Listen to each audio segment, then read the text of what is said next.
Le City 89 soutient les travailleurs en situation de handicap dans leur démarche pour trouver ou conserver un emploi. Retrouvez votre programme avec l'agence de communication Subotaï, partenaire officiel de la télé de Lyon.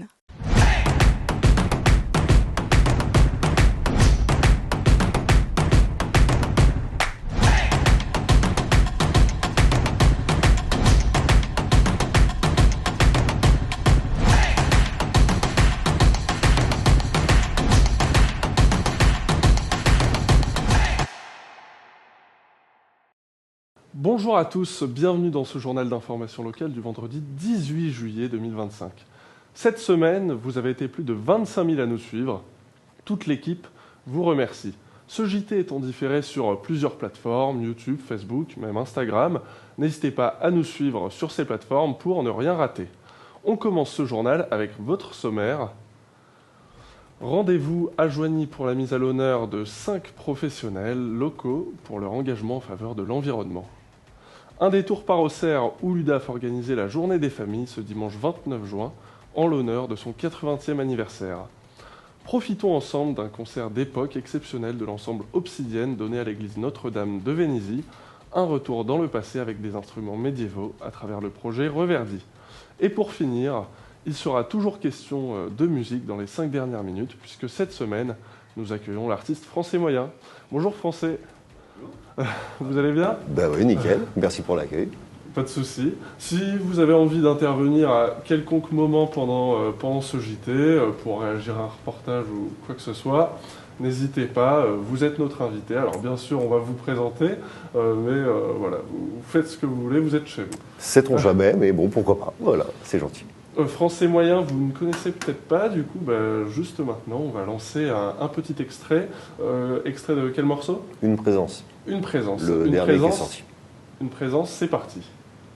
Un être poursu, la suite à composer. Un être poursu.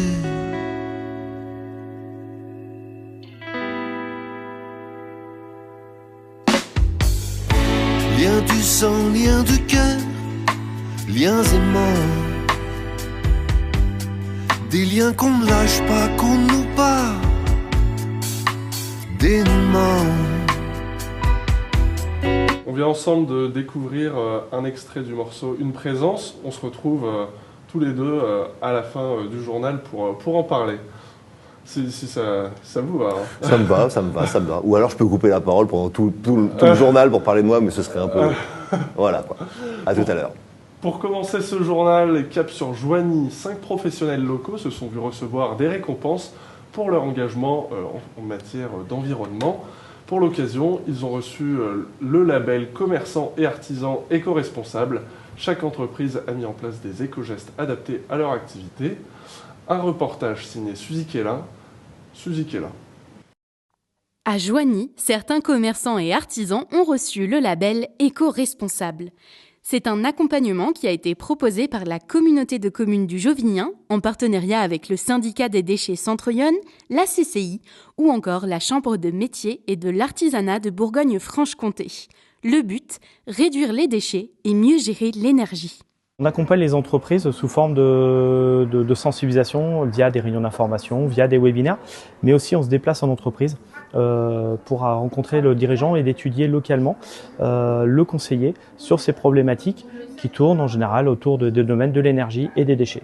Cette année, 5 établissements ont été labellisés, Rêve Coiffe, l'Antidote, le restaurant Tempo, Saveur Florale, ainsi que l'Institut Catherine, institut de beauté déjà engagé dans la réduction des déchets, qui a pu approfondir des gestes déjà en place. Pour se laver les mains, on a des serviettes, bien sûr. Sur nos tables de travail, on a des serviettes aussi qui sont lavables. On travaille avec des éponges que je peux laver aussi pour pouvoir faire mes soins. Et tout simplement les poubelles classiques et le chauffage qu'on a aménagé pour pouvoir gagner énormément en termes de coûts. C'est des petits gestes du quotidien. Alors ça va pas baisser drastiquement les consommations, mais tous ces petits gestes mis bout à bout, ça va engager des économies et je dirais moins de charges déjà financières pour l'entreprise et aussi un gain écologique. Tout ça, le restaurant Tempo l'a bien compris également. Ce label vient certifier des habitudes déjà installées. C'est qu'on faisait déjà ce genre de choses chez nous, donc on s'est dit pourquoi pas le faire aussi ici. On a mis des petits carrés éponges dans les toilettes pour essuyer les mains, on a mis des sucrières, on a mis des sets de table lavables, on a aussi mis en place le compost en cuisine, entre autres. C'est une petite fierté de se dire que c'est reconnu, on le fait pas pour avoir ce genre de choses, mais toujours un plus, quoi. On a eu un très bon accueil sur le territoire du Jovignin et ces entreprises qui étaient très à l'écoute, qui ont très rapidement mis en œuvre les petits conseils qu'on a pu leur donner, voire même on a trouvé ensemble d'autres solutions pour aller encore plus loin sur l'énergie. Une démarche qui valorise les bons réflexes et qui pourra peut-être inspirer d'autres professionnels du territoire.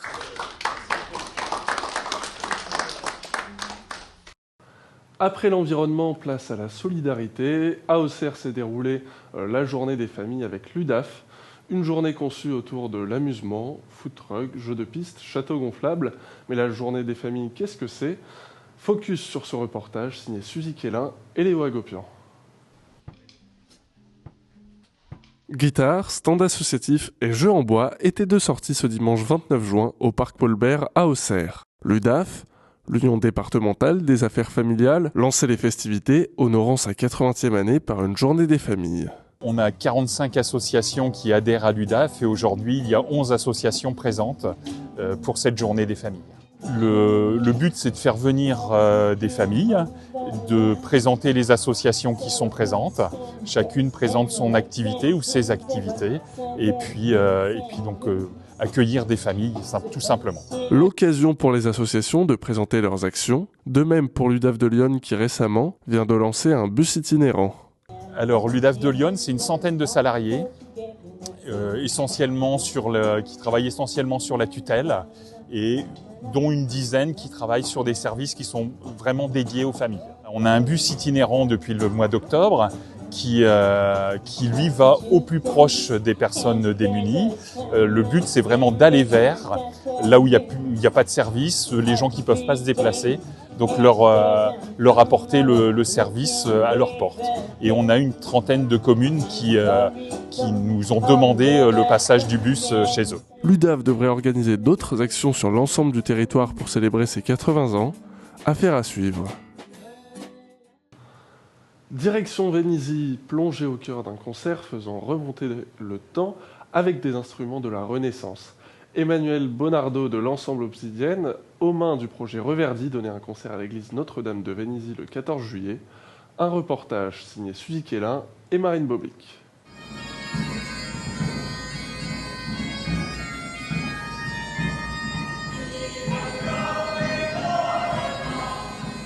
On a fait une chose extraordinaire puisqu'on est parti en Amérique.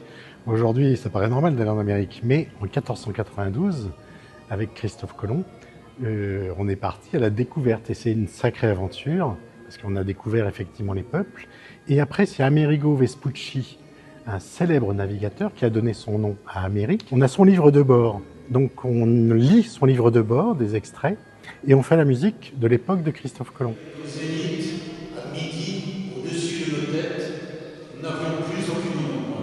On a une valeur qu'on aime bien, c'est le mot patrimoine, puisque ici on est accueillis à Vénizy, justement pour mettre en valeur l'église qui doit être repeinte, qui doit être refaite. Et donc on sert aussi de fer de lance pour que les gens adhèrent à ce projet, pour qu'ils s'occupent de leur patrimoine, qu'ils le fassent vivre. Et on a aussi beaucoup d'instruments. Et tous ces instruments qui sont du Moyen-Âge, de la Renaissance, on est un ensemble qui va dans le monde, on est reconnu au niveau mondial, international. Mais on aime bien notre pays, et donc on essaie de le faire vivre au mieux, au plus proche. Et ça nous permet d'aller dans tous les lieux de patrimoine de Lyon en particulier, de la Bourgogne plus généralement, pour faire découvrir aux gens leur musique, la musique du Moyen-Âge, souvent dans les églises comme ici, à Vénizy.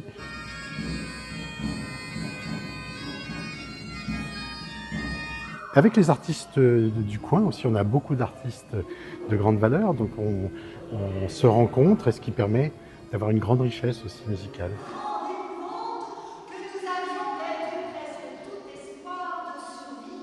Alors, pour Obsidienne, maintenant, on est aussi moderne, c'est obsidienne.fr, on nous trouve sur sur Internet, sur les réseaux. Et donc si vous tapez Ensemble Obsidienne, vous allez nous trouver et vous allez voir tout ce que l'on fait, tous les enregistrements, les nombreux disques, les nombreux concerts. Et comme ça, on peut nous suivre.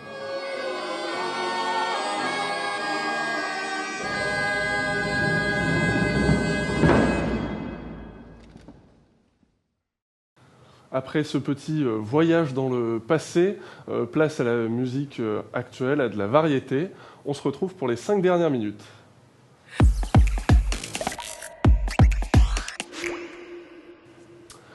Pour ces 5 dernières minutes, je reçois Français Moyen, un artiste de variété qui vient de sortir son premier EP, Je suis comme toi, composé de 6 titres. Exactement, je suis comme toi, ouais. Je suis comme toi ? Ouais. Vous êtes comme moi. J'essaye de trouver des liens entre justement les différents auditeurs plutôt que de segmenter les gens, ce qui est plutôt à la mode en ce moment. Voilà. Français Moyen, c'est votre pseudo. Il suffit d'écouter votre album pour comprendre ce pseudo. Vous parlez de la vie d'un Français moyen, d'un côté de la galère, des fins de mots délicates parfois, de la flemme aussi, et de l'autre des petites joies de la vie, de ce petit regard ou un matin ce petit goût dans le café qui fait que on y va, on est toujours là. Exactement, c'est assez bien résumé, merci. Le but du jeu c'est ça, quoi. C'est essayer de raconter des moments vrais, et dans les moments vrais il y a des moments durs comme des moments tendres, puis également toujours voir la vie du bon côté, ou comme je dis un peu dans un des morceaux qui s'appelle Ton ami, je suis pas là, je serai toujours là à tes côtés pour, voilà, si tu as besoin d'une épaule, tu connais mon adresse, quoi. Voilà, c'est un peu ça l'idée. Donc les thèmes sont assez variés, les musiques sont également assez variées, puis j'essaye de faire un tout que j'ai appelé Français Moyen. Voilà. Français Moyen, du coup, c'est votre pseudo. Ouais. Est-ce que c'est un personnage fictif dans le sens où vous n'avez pas vraiment eu cette vie, ou il y a beaucoup de réel là-dedans et tout ce qu'on retrouve, on va dire le fait d'aimer la vie, également un peu la galère, toutes ces choses vous sont arrivées? Toutes ces choses ne me sont pas arrivées à 100%, mais comme je dis, en fait, c'est pas compliqué. Il y a toujours une part de moi dans mes morceaux, mais ne cherchez pas quelque chose de 100% autobiographique, car parfois ça m'est arrivé d'écrire des textes en me disant j'ai pensé à telle situation que j'ai pu observer, ou un ami, ou un proche, ou quoi que ce soit. Et puis en fait, avec du recul, je parle aussi de moi, là. Donc des fois, moi-même, je me suis fait surprendre par le fait de... je pense que quand on essaye de toucher la substantifique moi, d'essayer d'approcher vraiment... les vrais sujets, et puis aller en profondeur, pas un petit truc lisse qui est, voilà, je t'aime, poète, tralala, ou oh là là, je suis triste, poète, tralala. On n'avance pas à grand-chose, enfin, du moins, c'est mon intention et c'est mon avis. Et donc, obligatoirement, quand on creuse un peu, on se rend compte que, il y a plus de choses qui nous lient que de choses qui nous divisent. Voilà. D'où aussi le choix de ce surnom de Français moyen, qui est un peu comme, il y en a, il s'appelle, c'est Clark Kent, qui se fait appeler Superman. Moi, je prends ma petite cape pour me faire appeler Français moyen, en fait. Donc c'est un genre de super-héros du quotidien, sinon on peut dire. Voilà. Auparavant, vous étiez musicien, si je ne me trompe pas. D'ailleurs, on vous voit dans le clip juste derrière en train de jouer du trombone. C'est ça, exactement. Pourquoi lancer une carrière solo ? À vrai dire, quand j'ai été pendant une quinzaine d'années tromboniste de métier, sur scène, en studio, c'est comme ça que je gagnais ma vie. Autant jouer au Zénith qu'au Café du Coin ou dans des festivals plus ou moins renommés, et puis sur disque, sur des projets plus ou moins renommés dont c'est pas le moment de parler de ça. Voilà. Mais à la base, moi, quand j'avais 17 ans, mon premier groupe, comme beaucoup de groupes du samedi, on faisait des reprises pas très douées, mais moi, au bout de 6 mois, le groupe dans lequel j'étais, on avait composé 9 morceaux, il y en avait 6, c'était moi qui les avais faits, et c'était pas bien du tout, c'était pas bon, je les réécouterai pas maintenant. Mais la volonté de composer, de vraiment raconter un truc propre à moi, et du moins essayer de toucher les gens, ça a toujours été ma volonté. C'est les hasards des rencontres qui ont fait que je suis devenu musicien professionnel. En fait, autant faire de la musique, ça a toujours été ma passion. Être dans la musique, oui, parfaitement. Quoi qu'il se passe demain, après-demain, dans 10 ans, dans 20 ans, je continuerai à en faire. Mais quelque part, en fait, c'est plus ces 15 années de musicien qui étaient un peu un détour, alors qu'en fait, mon idée a toujours été de composer des chansons. Et après, que ce soit composer pour d'autres, comme ça m'arrive également, ou composer pour moi, l'idée, c'est essayer d'écrire des belles choses, composer des belles choses, rencontrer d'autres musiciens, des réalisateurs, vous-même aujourd'hui. Enfin voilà, c'est profiter de ces rencontres. Voilà, chacun son médium, et le mien, c'est la musique. qu'est-ce qui vous rattache à Lyon aujourd'hui? Puisque juste derrière, on voit votre clip qui s'est tourné dans le 18e, le clip de Mon Hip Hop, si je ne me trompe pas. C'est ça. Qu'est-ce qui vous rattache à Lyon? Comment est-ce que vous êtes arrivé ici? J'y habite depuis plusieurs années maintenant, mais surtout en fait depuis que je suis tout petit. Je viens en vacances ici tout bêtement parce que mes arrière-grands-parents avaient une maison dans le Tonnerre-Bois où je suis également. Donc en fait moi c'est pas compliqué, chaque vacances scolaires j'étais ici. J'ai plus souvent fait du vélo au bord du canal de Bourgogne que dans les rues que vous voyez dans le clip derrière moi. Voilà, donc je suis pas venu par dépit à la période Covid, non, c'était un petit peu avant que je suis arrivé et je suis très content d'être là. Et en même temps, c'est aussi une praticité. Potentiellement, en moins de 2 heures, je suis dans ce cher quartier où je suis né, le quartier que vous voyez dans les images présentement. Voilà. Quelle place prend ce projet dans votre vie? Je suppose que vous n'en vivez pas encore pour l'instant du chant? De ces chansons-là, parfaitement, non, je n'en vis pas exactement, mais de la musique, oui, comme je vous disais, je fais aussi des arrangements pour d'autres projets, il m'arrive d'écrire pour d'autres personnes, donc voilà. Là, en ce moment, ça m'occupe les 3/4 de mon temps, car justement, j'ai ce EP qui est sorti, donc d'abord j'avais sorti un titre, puis un autre, à partir de septembre, donc c'est vraiment tout frais comme nouvelle carrière, dirons-nous. Voilà. Le EP Je suis comme toi est sorti le 1er mai, mais j'en ai déjà un autre qui est prêt, d'autres clips qui sont déjà en train de se préparer, dont certains qui vont sans doute se tourner dans Lyon même. Voilà. Donc là, franchement, pendant au moins... J'ai déjà de la matière pour les 2 années qui viennent au moins. Voilà. À quoi vous vous inspirez du coup pour la suite? Vous avez envie de sortir de nouvelles chansons? Je ne sais pas trop. J'en ai déjà qui sont prêtes, comme je vous le disais précédemment, mais en effet, après, de toute façon, c'est pas compliqué. L'inspiration, je me suis jamais dit, tiens, je vais écrire une chanson sur tel thème. Allez, papier, stylo. Voilà. C'est plutôt une idée qui vient, et après, des fois, l'idée, il y a des morceaux qui peuvent mettre 2 jours à être créés du début à la fin. Le plus long après, c'est de trouver les arrangements, d'essayer d'affiner la chose. Il y a certains morceaux qui peuvent prendre des années à écrire. Donc, si ça se trouve, là, je vais sortir du studio et je vais penser à la conversation qu'on a eue juste avant qu'on démarre l'enregistrement. Je dis ah mais oui, et ces 2 petites phrases. Est-ce que je vais en faire un morceau dans 2 jours ou est-ce que ces 2 petites phrases vont rester sur un carnet? Et que c'est seulement dans 3 ou 4 ans que je vais m'en servir, je ne peux pas dire. C'est aussi la beauté de l'inspiration. Vous êtes accompagné sur ce projet, parce qu'il y a quand même, je ne sais pas si c'est vous qui composez les mélodies derrière, mais on sent qu'il y a un vrai travail. Et derrière, on a affaire à des pros quand même. C'est gentil. En fait, c'est pas compliqué. Moi, mon mode de production, c'est ça. Je suis auteur, compositeur et interprète. Donc, en fait, tout ce que vous entendez là, 90% du temps, c'est moi qui ai tout composé. Voilà. D'ailleurs, je joue même du trombone, je joue encore certaines guitares ou quoi que ce soit. Après, par contre, mes connaissances techniques et mon appétence à la technique, je dois dire que tourner des boutons, régler des trucs, ça m'a jamais passionné. Voilà. Et il se trouve que j'ai un ami très proche qui s'appelle Manuel Fèvre, qui est un musicien de talent, qui a joué pour également plein d'autres personnes, qui fait des musiques de films ou de reportages en ce moment même. C'est un trompettiste avec qui je jouais quand j'étais tromboniste il y a un certain temps. Et il se trouve que lui est beaucoup plus doué dans tout ce qui est petits boutons ou quoi que ce soit. Donc en fait, c'est moi qui suis l'auteur-compositeur de tous ces morceaux, mais on les réalise ensemble. Donc obligatoirement, il a apporté sa patte et sa connaissance justement des logiciels, de différentes techniques, de me dire tel son de grosse caisse est bien mieux que tel autre ou quoi que ce soit. Et là, non pas que ça ne m'intéresse pas, mais je ne suis pas un passionné. Et puis en même temps, de nos jours, n'importe quelle personne achète une petite carte son, un ordinateur et peut créer des morceaux. Mais j'ai tendance à dire, mais s'il y a de la qualité là-dedans, c'est très bien, c'est tant mieux pour ceux qui le font.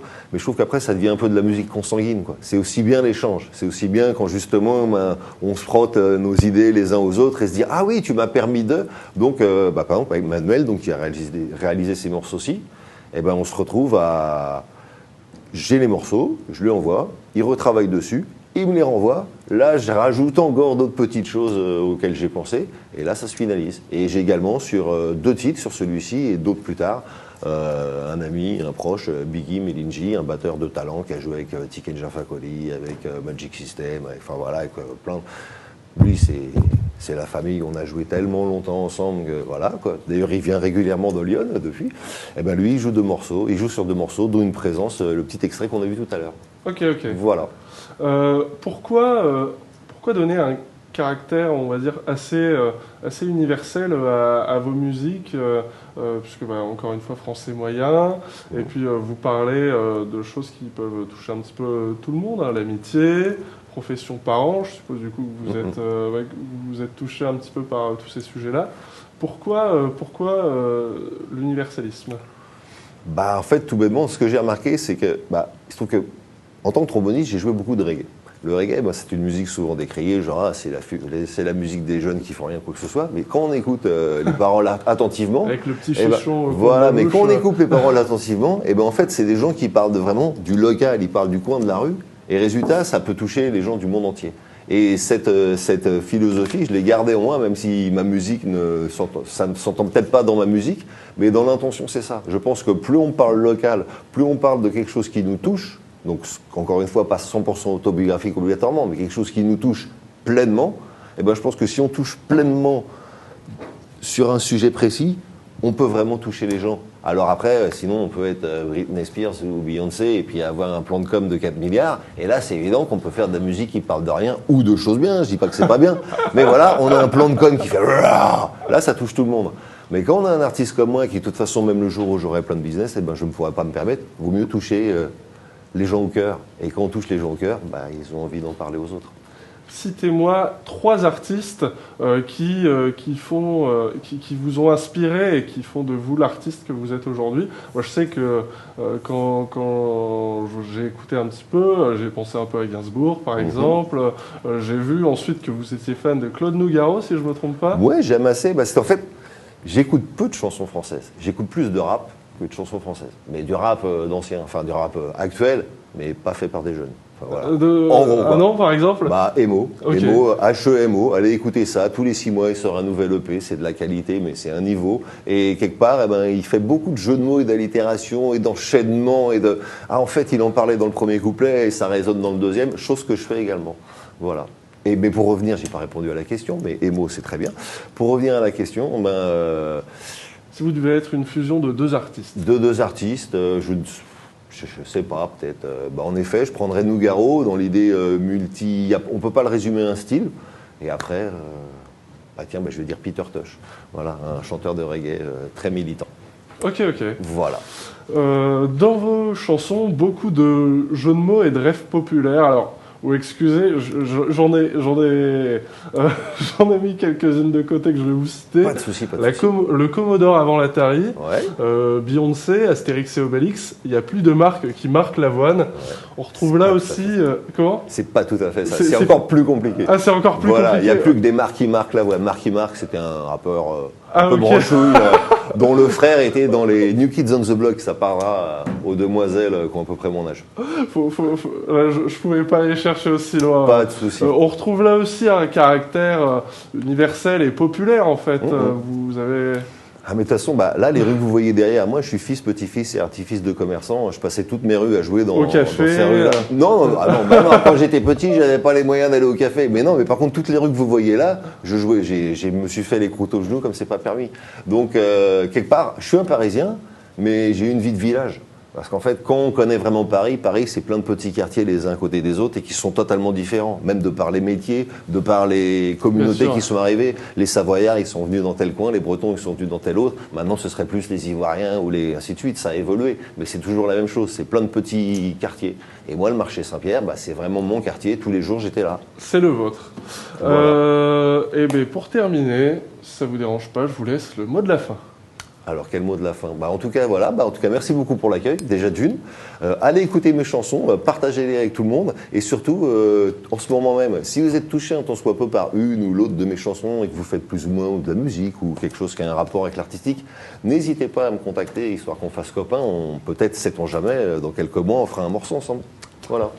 Merci Français Moyen. Merci à vous. Je vous souhaite bonne chance et bonne continuation. J'écouterai en tout cas vos prochains morceaux avec grand plaisir. Au plaisir. Avant de clôturer ce journal, c'est l'heure de l'agenda des sorties.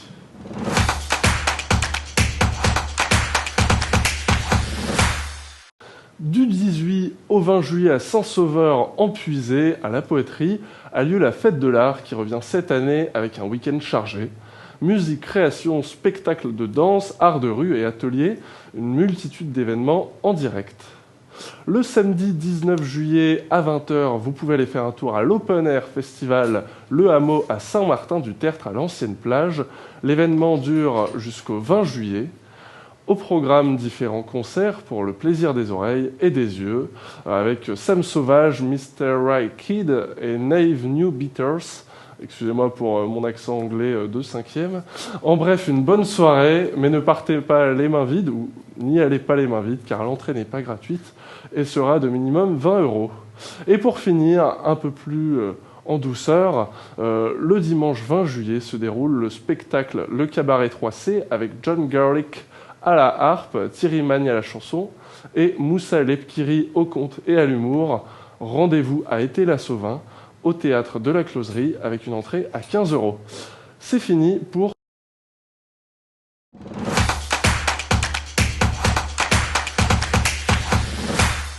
Merci à Suzy, Quentin et Marine à la technique. Merci à vous, Français Moyen, encore une fois, pour cette interview. Et merci à vous, téléspectateurs, ou plutôt YouTube spectateurs, d'avoir suivi ce journal d'information locale. Abonnez-vous, likez, partagez, commentez, faites ce que vous voulez. Passez un bon week-end ou des bonnes vacances pour les chanceux. Sur ce, on vous dit et on vous donne rendez-vous la semaine prochaine. À très vite pour un nouveau journal d'information locale. Tchuss!